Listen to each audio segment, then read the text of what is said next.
Welcome to the Healthyism Podcast, a panel discussion on trends and innovations in health and self-care. My name is Christophe Jauquet. I'm the author of the Healthyism books and a professional keynote speaker on health, business, and technology. Every week, I discuss with a panel of experts the positive changes that are shaping our health and happiness. And for this episode, we have a full panel. Calling in from Barcelona is our digital health connector, Aline Noizet. Hola. From Scotland, but living near Brighton, medical expert in digital innovation, Dr. Keith Grimes. Actually in Scotland today, so fit like Abdi. And last but not least, from Ghent, Belgium, human experience expert, Mo Zouina. Hi there. Hi guys, how are you doing today? Very well. Pretty great. Oh, nice. And as you can see, we have a guest in our midst. Let me briefly introduce her. She is a master in the art of storytelling, a multidisciplinary artist and entrepreneur. This woman is known as an actress on television, in movies and theaters, but she's also a writer and director of plays, stories, and programs on television and radio. Today, you may see her on the stage as a moderator or a speaker at conferences.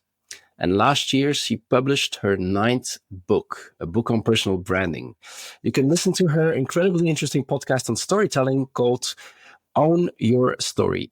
But today, she is with us on the podcast. Welcome, Ianka Fleerackers. Thank you for the introduction, Christophe.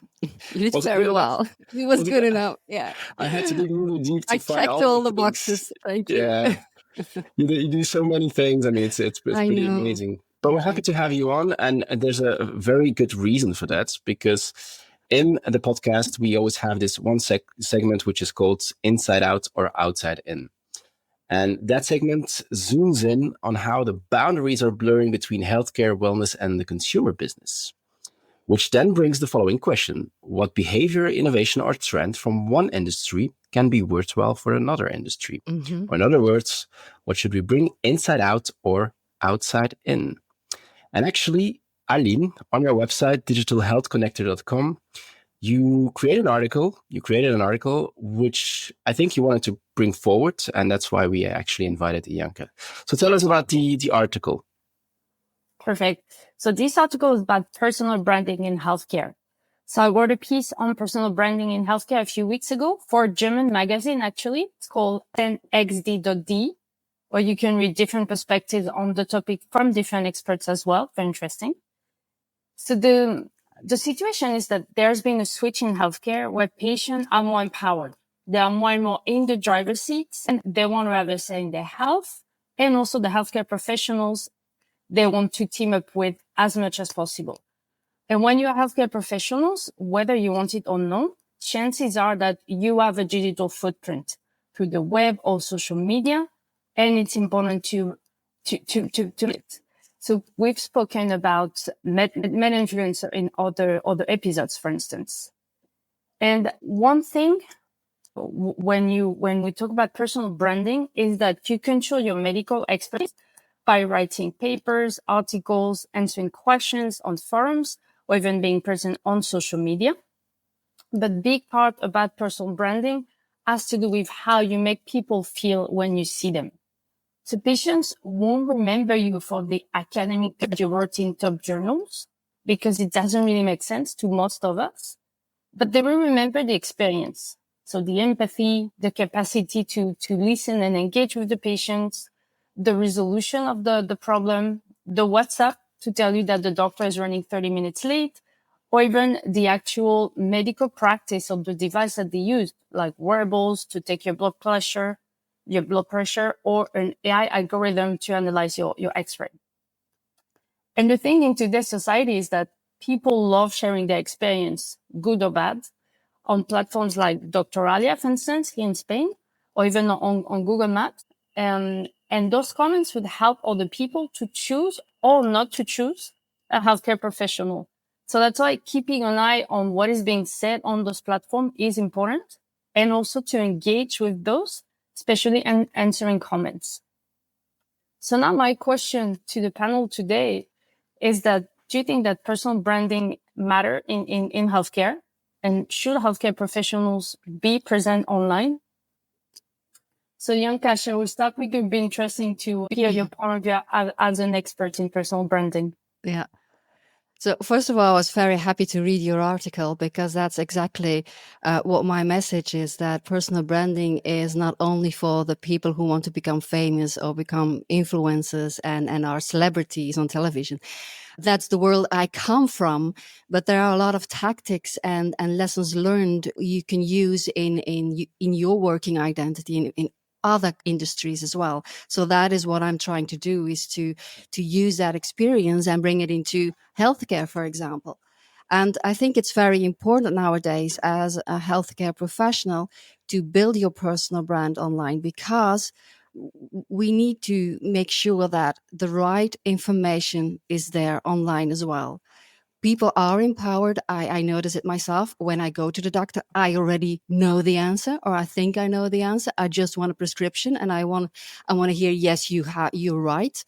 But there's a lot of nonsense on the internet as well, and we need the professionals to direct us, to give us the right information.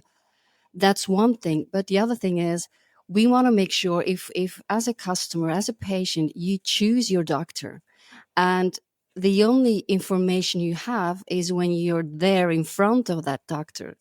And then if there's not a match, of course, there's the knowledge, of course, there's the expertise.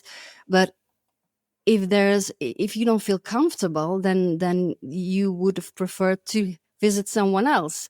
And the only way to find that out is to get to know this person up front before you make this appointment. So that is why personal branding is interesting for healthcare professionals. But you have to make sure that is three-dimensional. So you already mentioned the customer experience that people have, but that is not necessarily the personal brand. That is the customer experience you're giving your clients and your patients when they are in contact with you.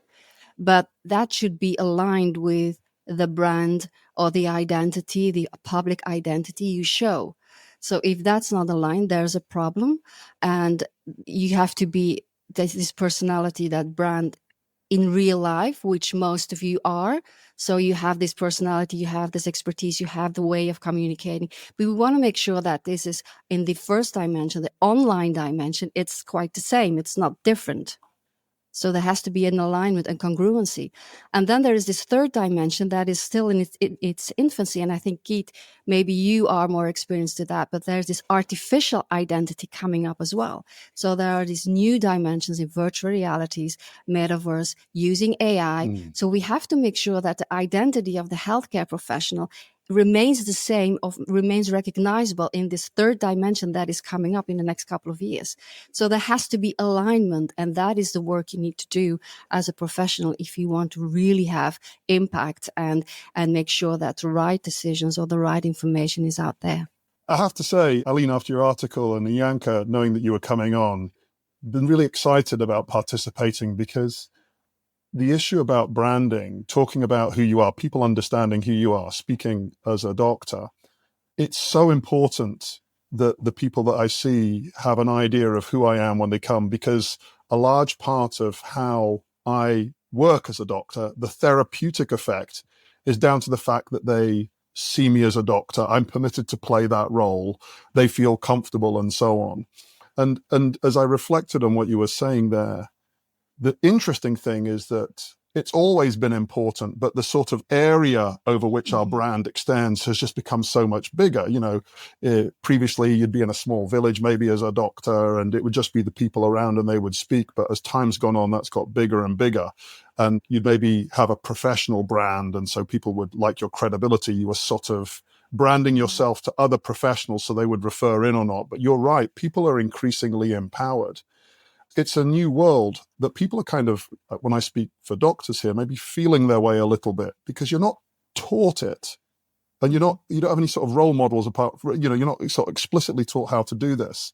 So it's brilliant to hear you talking about it and maybe get people thinking a little bit more deeply.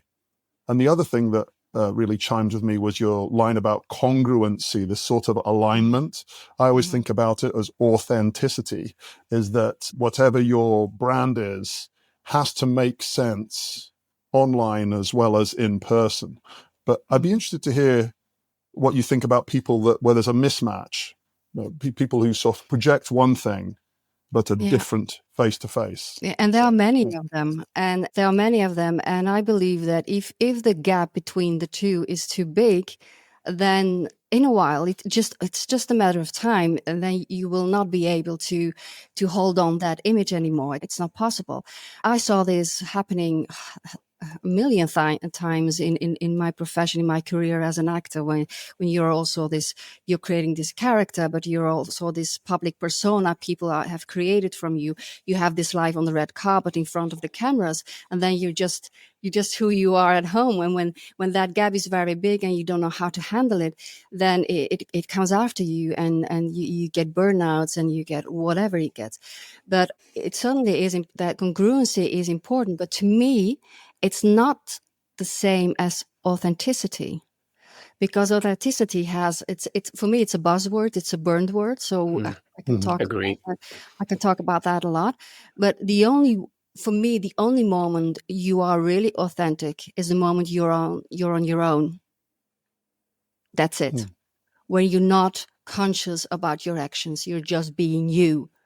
And the moment people are next to you, there are expectations and there are perceptions. So you change into, you have another role. You have this role as a father, as a professional, as a whatever, as a chauffeur of your kids. So you have this persona, but it's all you. It's all different forms of you. So is that still authenticity? Yes or no? It's another discussion. So for me, being congruent is more important. Being congruent as a professional online, the way you interact with people, and in this virtual dimension as well, you have this kind of authenticity, of course, but it's not the same. You are not the same person at home. There's still this difference. You have a role, you have a working identity. And of course, there's an overlap. You can open the doors to your private life or to your personal life. And when you open that door, then you have to know the difference between what is personal and private. And that is, of course, for everyone, a personal quest. Where is that line? For me, that line is personal is a stuff that happens to you, but is recognizable for a lot of people. So the kind of universal stuff. So, for example, I have teenage kids, and we all know what it is to have teenage kids. So you can talk about stuff that happens with teenage kids. But then there is something that is really private, that is not that universal or recognizable for people. And then you keep that private. And there is a difference. So you can share things of your personal life without sharing your private life. But it's a stretch you need to take. And I learned that experience by having to give a lot of interviews for tabloids. So I had to balance.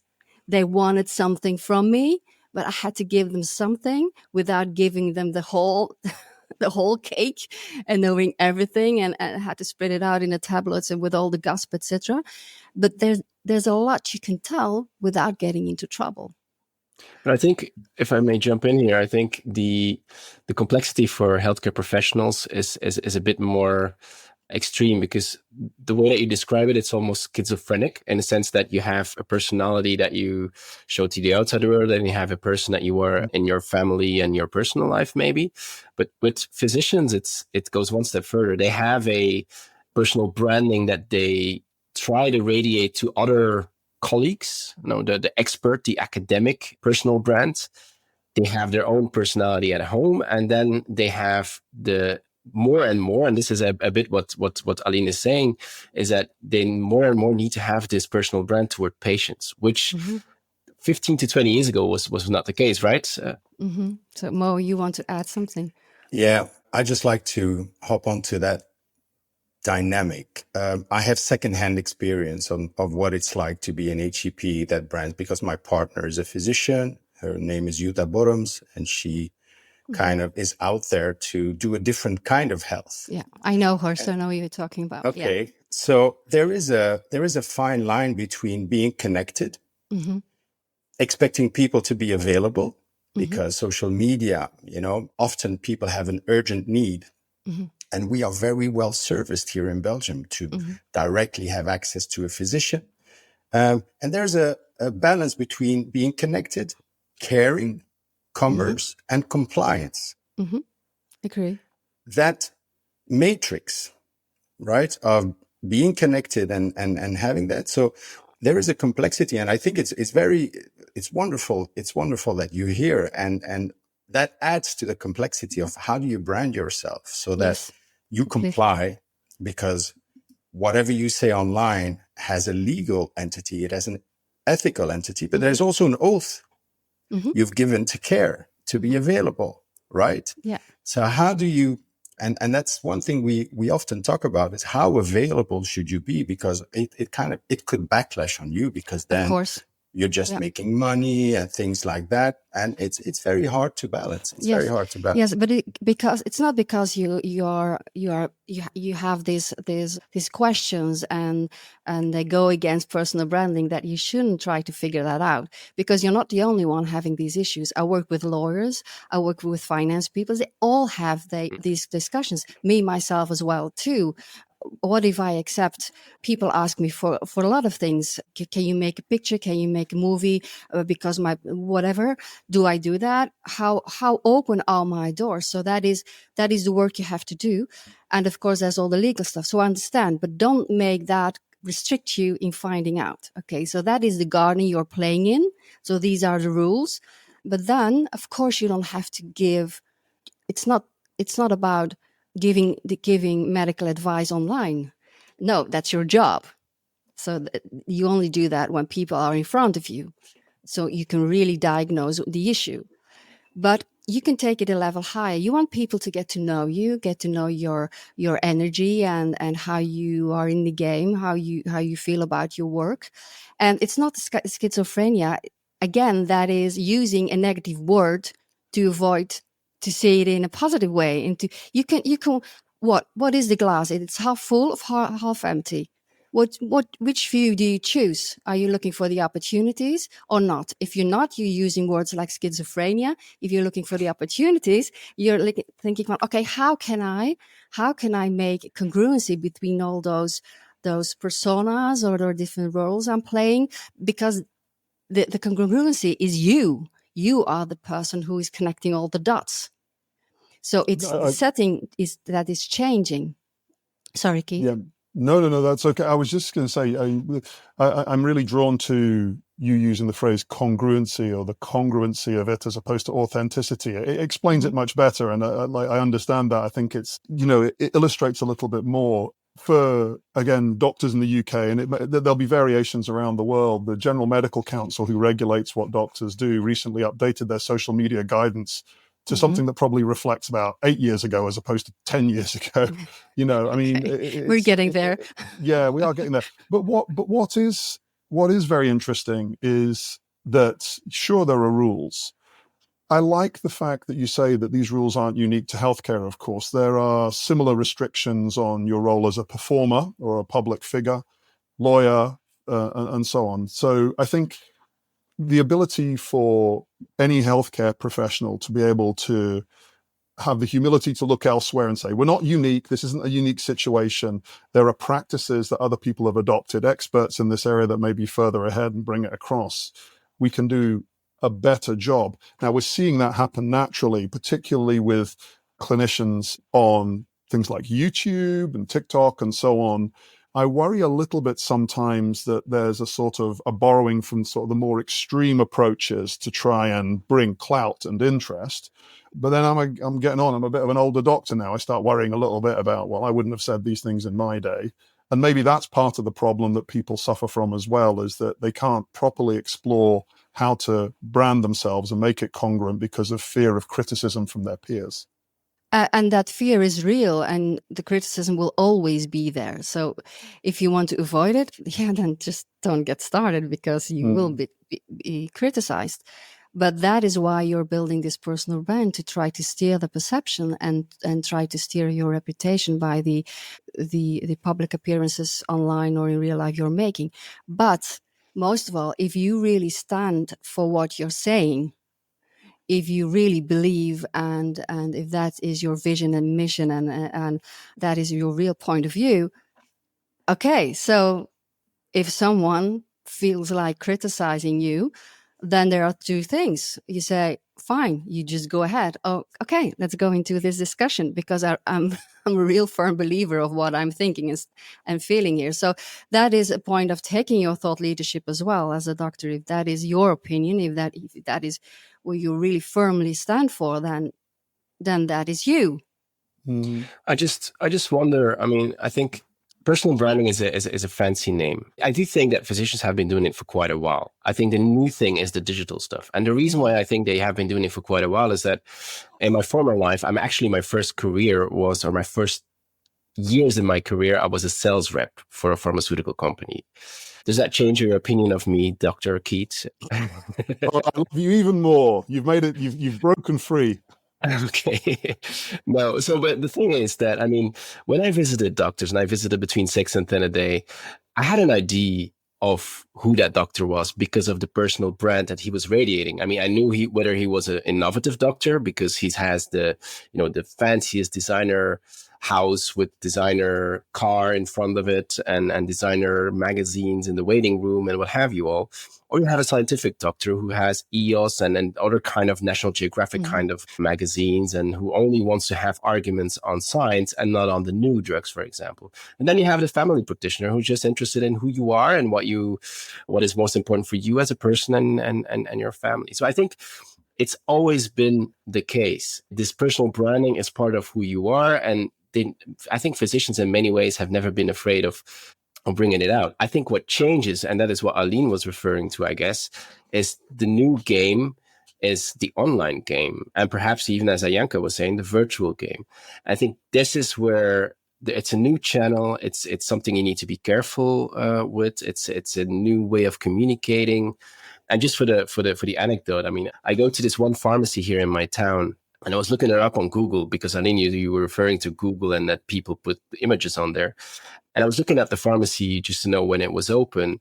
And I came across a photo, a picture that was uploaded on that address. And it was her together with two men sitting in her garden, each drinking two duvels at the same time. A duvel is a very heavy Belgian beer. And that was the only picture that was linked to that pharmacy. So I had to tell her, like, look, just be really careful what's going on. Because if you're talking congruency, I mean, this is, I don't think it is congruent with what with her own personal brand that she wants to put out. Yeah, anyway. and especially people are afraid of personal branding, but they show their lives on Facebook. So they do not realize that they're already there showing something they don't want on a professional basis. That also, just briefly, that exact point, it is interesting because there was quite a noise a few years ago when there were some American female surgeons and they were posting images that they were being picked up by some colleagues about images of them, wearing bikinis, like a Facebook photo, just out on holiday. And that group brilliantly pushed back and said, I don't care.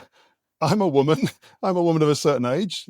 I operate. I'm brilliant at this job, but I'm also doing this as well. And so stuff you, I'm going to put it in place. I think what's been nice is that the acceptance of this personal branding has allowed us to celebrate diversity in the workforces, wherever it is. And I think some of the discomfort that is pushed back, part of it is that it's the professional discomfort about people talking.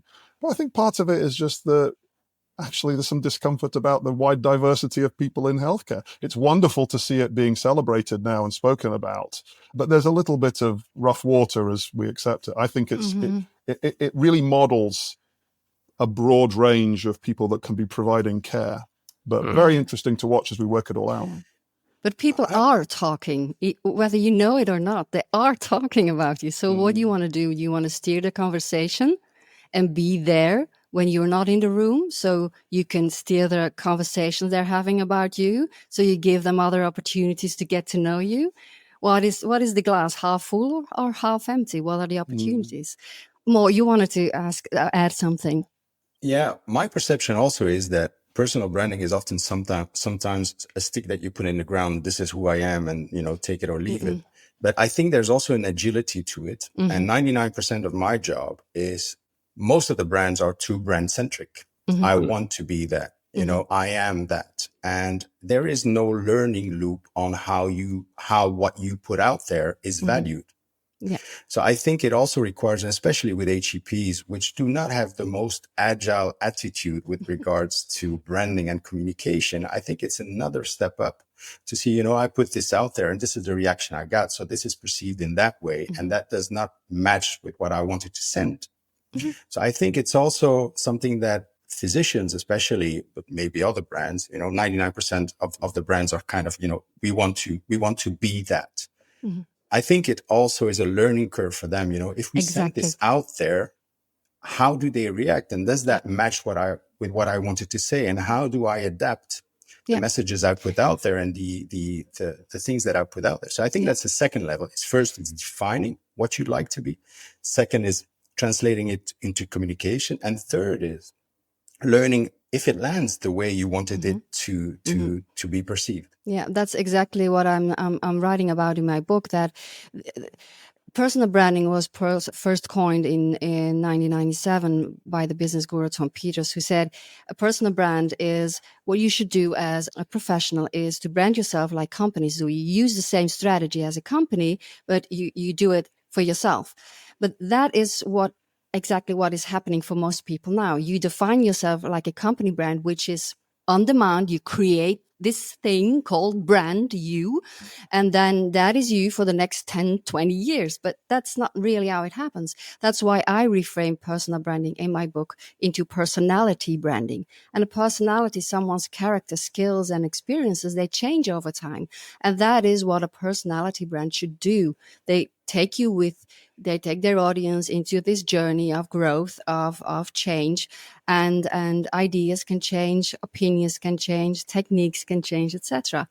But that flexibility is something you can create online. You just don't know how yet, and you don't have the right examples because you're referring to the ones who do it differently or have the complete other effect than you wanted to, and you only look at the things that make you afraid. But there are so many possibilities. But first, you have to be aware to not get lost in tactics. There are so many platforms. Choose one where your target audience is. And with target audience, I mean the people you want to reach the most. Thank you a lot for this, Ianka. I think you need to keep an eye on all of our social media to see whether our personal branding goes up.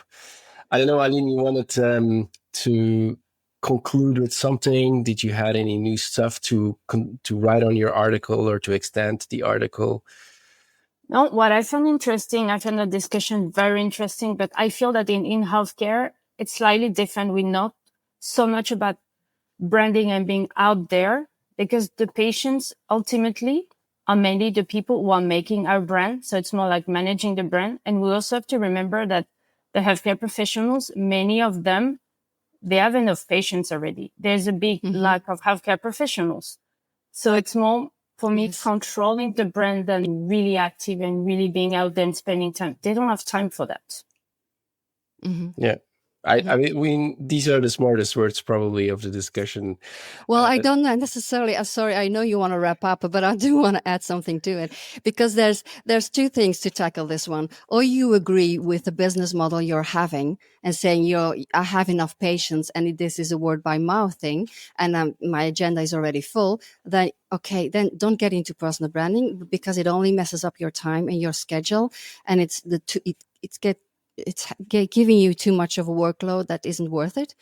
Or maybe, which is the case for a certain group of health professionals, they change their business model and they find a way to accelerate growth by that. So it's only how you look at your job and how you want to grow your business, because there are professionals that really want to grow their business as well and need to find new ways.